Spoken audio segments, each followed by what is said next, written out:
welcome to Polymer Clay TV. It's Kira here, and I'm going to show you some fun things that we have going on right now. So, some of the things you're going to need to follow along with me. I'm going to show you these painter's pens, and these are new-ish. They're by Elmer's, the same company that makes glue. And this is a medium point set of Sherbert swirl colors.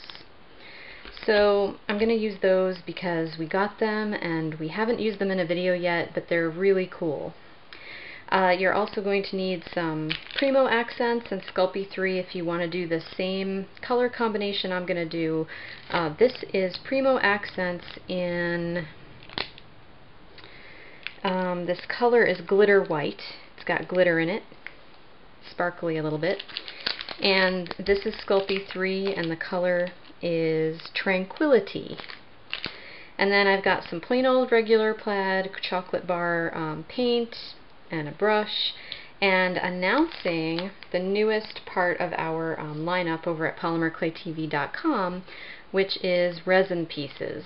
So this is a bird made out of resin, and this white resin can take a variety of surface treatments.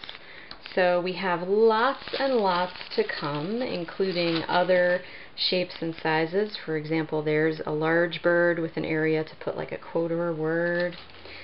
And other shapes, we have circles and all kinds of fun stuff that we're going to be releasing over the next few weeks.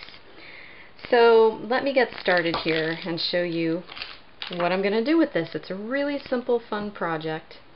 And the way it starts is by taking this little white resin bird and turning it into an antiqued resin bird.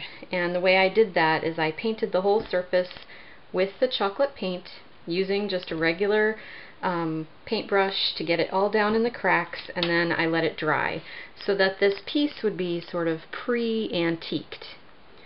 And now that it's antiqued, we're going to use these painter's pens on it to give it some detail. So the way these come is like any typical paint pen. You've got to bring the paint down into the nib, and the nib starts as white. So you shake it up, and then you have to kind of pound it on another surface until the paint starts to flow down into the tip. And I'm actually depressing the tip, and you'll see that the paint starts to flow down in there, and then you're ready to use it. So I've pre-done the rest of these so that I could color things like the heart is, of course, going to be pink. Might be the only pink thing there, and then we're going to pick colors for other things like the flowers. So we'd want to do some blue flowers.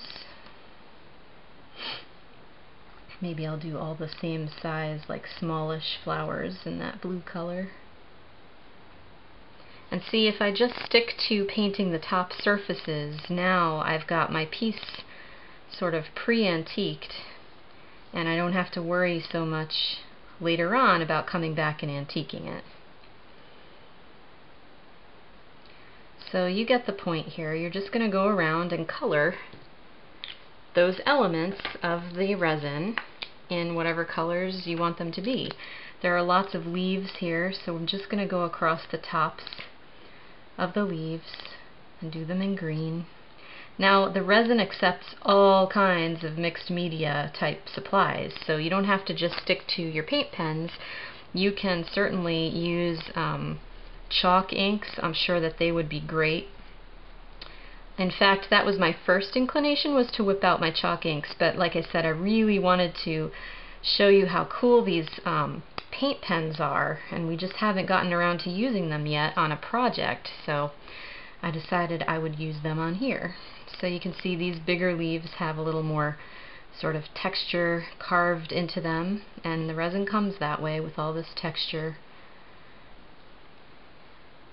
And you can just keep coloring until you like how it looks. I've got it colored and it's ready to play with some more, and what I want to do for it is give it a background to fly over. So I took these two colors and rolled out a bit of clay, and you can see maybe here the sparkles in that. And I just want to say that when I marble these together, I wanted them to have a tiny bit of translucent quality, so I did mix a small amount, maybe a quarter of each of these is actually Sculpey translucent clay, so that when I marble them together to make sky, that I'm going to be able to see through just a little bit.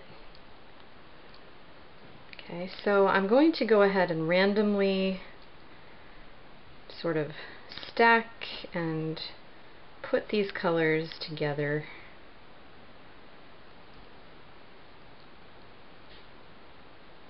Just chunks like that.